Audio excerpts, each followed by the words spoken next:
Agora vamos passar um pouquinho sobre ataques. Quando a gente fala dos ataques de internet, existem alguns ataques que são pouco conhecidos e que muitas vezes, pela palavrinha ser muito parecida, são confundidos com outros termos, como por exemplo, o scam, o snifing, observa quantos termos diferentes, o spoofing, aqui eu botei ainda os ataques por força bruta, os defacement e ainda os ataques DOS ou DDoS. Bem, aqui nós temos um terceiro ponto dessa matéria de segurança, que é o ponto, vamos dizer assim, mais técnico, porque até o momento, quando eu comecei falando de vírus, worm, cavalo de Troia, é de fato o que mais cai nas provas de concurso em relação a programas maliciosos. Depois eu migrei um pouquinho ali para falar dos golpes, como o phishing, que cai muito também nas provas de concurso, e esse ponto da matéria é um ponto pouco cobrado, quer dizer que apareceu sim em algumas provas de concurso, mas não com tanta frequência.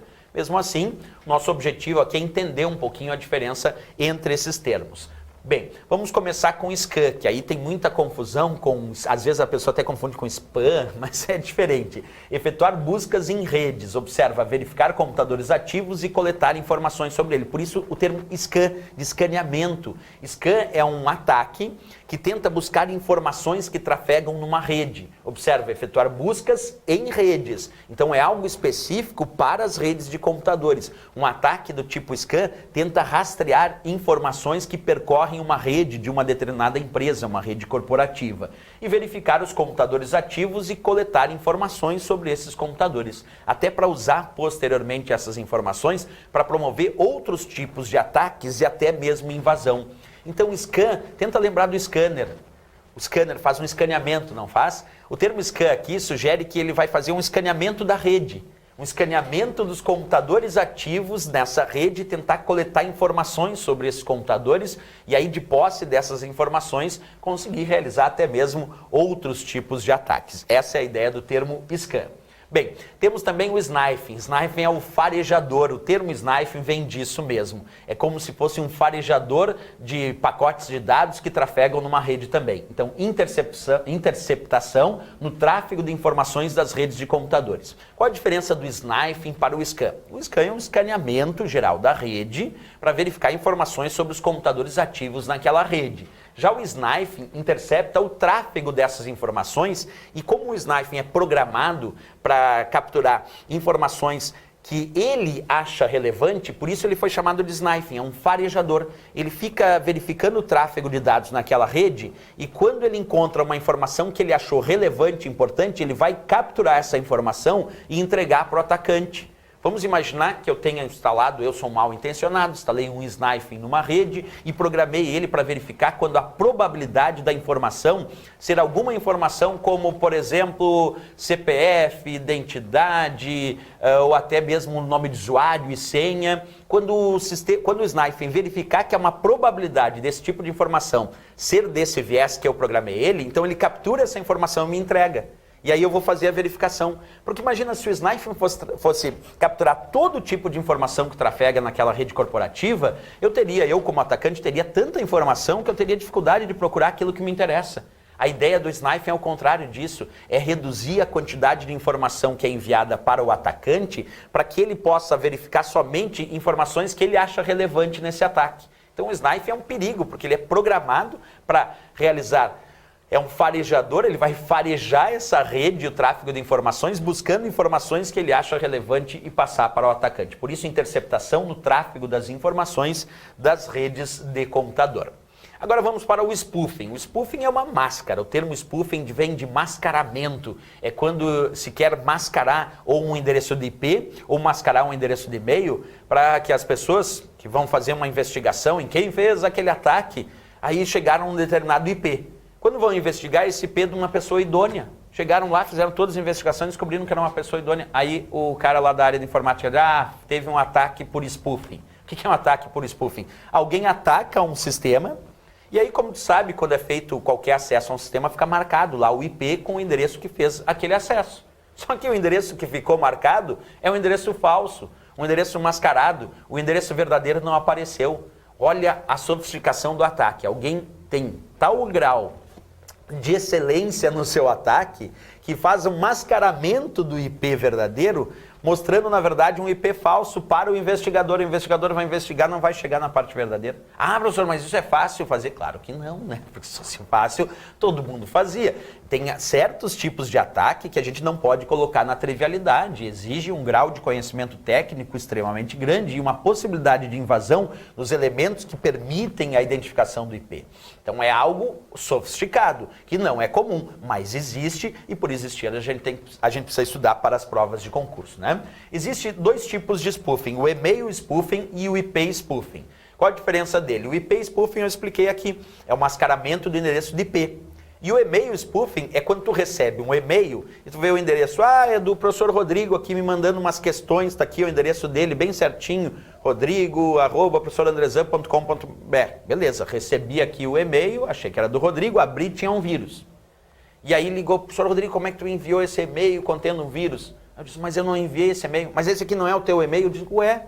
E olha, aí eu pensei, olha que estranho, porque a pessoa recebeu o endereço de e-mail correto, ela verificou. Claro, o atacante fez uma máscara no e-mail para que tu acreditasse que fosse o e-mail verdadeiro do professor Rodrigo, mas na verdade o e-mail que enviou era um outro e-mail falso. Aí é um e-mail spoofing, porque é uma máscara mascarando o endereço de e-mail. Tem o IP spoofing, que é uma máscara mascarando o endereço de IP. Qual dos dois é mais difícil? IP spoofing. É muito mais difícil fazer um ataque via IP spoofing, alterando e criando uma máscara por IP, se comparado a um e-mail spoofing, que eu vou te contar, dependendo do sistema de e-mail pouco preparado, pouco protegido e talvez não tão seguro assim, até é bem trivial acontecer esse tipo de ataque e-mail spoofing. Quantas pessoas já me disseram que receberam um e-mail achando que era de fato daquela pessoa, quando foram ver e perguntar para aquela pessoa diz, não, mas eu não enviei e-mail para ninguém. E aí, mas eu recebi um e-mail teu e tinha lá um vírus de computador anexado, tinha uma atividade mal intencionada. Isso é o e-mail spoofing. Tá? Então aqui eu botei só um textinho para formalizar como sempre. E-mail spoofing, mascarar ou alterar campos de cabeçalho de um e-mail. Quando eu digo mascarar, sempre lembra, tem a ver com alterar. Como campo de cabeçalho? O endereço, por exemplo, do remetente lá, como eu indiquei antes. Esse é o e-mail spoofing. Depois, aparentar que foi enviado de uma origem, quando na verdade foi enviado por outra. Lembra? Parece que era do professor Rodrigo, mas na verdade era de um outro enviando esse e-mail. Então ele tem essa ideia de aparentar, para quem recebe, que foi enviado pela origem certa, mas na verdade foi enviado por uma origem falsa, mal intencionada. Aqui eu só fiz uma brincadeirinha, imaginando que quando tu recebeu essa mensagem de e-mail, aí estava lá, ó, de maria@empresa.com.br. Beleza, o João enviou, o João, observa, enviou em nome de quem? Da Maria. A pessoa que recebe, obviamente, quando lê o e-mail, vai achar que é da Maria, quando na verdade o mal intencionado, o João lá, ó, parceiro da vida, enviou o e-mail e a pessoa está lendo aqui o e-mail, acha que foi da Maria. Na verdade, foi do João. Isso é a ideia de um e-mail spoofing. Já o IP spoofing, como eu disse, vai mascarar o IP utilizando o endereço de remetente falso. Quer dizer, quando alguém vai investigar de onde veio, de onde foi remetido aquele acesso, aquela informação, ele vai investigar, vai chegar num IP. Só que vai chegar num IP que não foi o IP de fato que realizou aquele ataque. Vai chegar num outro IP. E às vezes esse outro IP que é mascarado, muitas vezes se descobre até era de uma pessoa idônea. Pá, daí é uma confusão, né? Porque quem faz a investigação tem que ter essa percepção para conseguir realizar a investigação, não só com os elementos da internet. Geralmente quando perguntam sobre investigações feitas pela Polícia Federal, Receita Federal, entre tantas que a gente ouve hoje em dia, se é só elementos vinculados à informática, à internet, para se rastrear. Não, tem um processo de investigação que vai muito além só da informática. Tem, claro, todo o apoio técnico de quem é da área da informática, mas tem os alertas de que pode ser isso, pode ser aquilo, pode ter acontecido aquele outro. Quer dizer, senão ficaria muito simples dizer assim, na internet é uma barbada, é só rastrear o IP, já chegou sempre àquele ponto correto. Nem sempre é isso que acontece, né? Então tem que ter esse certo cuidado, ok? Beleza, vamos falar do ataque de força bruta agora.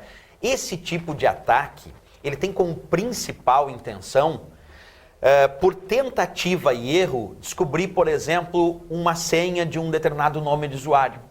Por isso que ele é chamado de ataque por força bruta. Imagina um ataque de força bruta que tem cadastrado dentro dele todas as palavras do dicionário da língua portuguesa. Tenta imaginar isso. E aí, como muita gente, quando vai criar uma senha, usa palavras do cotidiano, professor, a minha senha é cadeira. Beleza, então tu está correndo um risco de um ataque por força bruta. Porque esse ataque pode pegar o teu nome de usuário e testar várias palavras que existem no dicionário e de repente uma delas fecha e aí ele consegue acessar o teu sistema. Por isso, quando a gente fala sobre senhas fortes, não se recomenda usar como senha forte uma palavra comum que a gente encontra no dicionário de um determinado idioma como a língua portuguesa.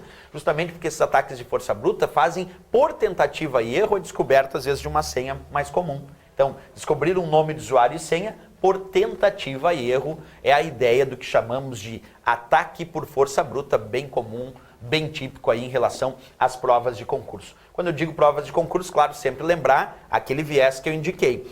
Aqui nós estamos pensando que no estudo dos programas maliciosos, os ditos malware, primeiro estudar vírus de computador, o worm, cavalo de Troia, spyware.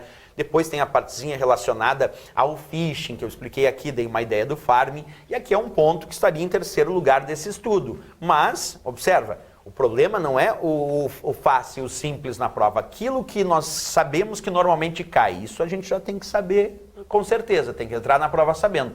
O problema é quando a gente vai ver algumas provas de concurso, professor, mas olha só o nome que ele colocou aqui, nunca ouvi falar sobre esse nome. É esse o ponto, porque se a gente conseguir ter um tal nível de preparação, de conseguir até mesmo quando ele desejar fazer um tipo de questão com um grau de dificuldade um pouquinho maior, tu conseguir acertar essa questão, porque aí sim nós vamos fazer uma diferenciação lá na classificação, porque o normal é acertar, claro, o básico, isso a gente tem que acertar de fato. Mas a diferenciação na classificação, se utilizando da informática para isso, acontece quando cai uma questão com grau de dificuldade mais alto e tu acerta, e claro, os outros acabam errando. Então, a ideia é essa, é buscar essas informações como informações importantes para uma possível diferenciação. Aí eu sempre digo, tem que estudar por ordem, claro, primeiro o mais básico, tem que estar consolidado e depois buscar informações mais sofisticadas para as provas de concurso, ok? Na próxima aula nós continuamos falando aí sobre alguns ataques e ainda problemas de segurança da informação. Então até a próxima aula.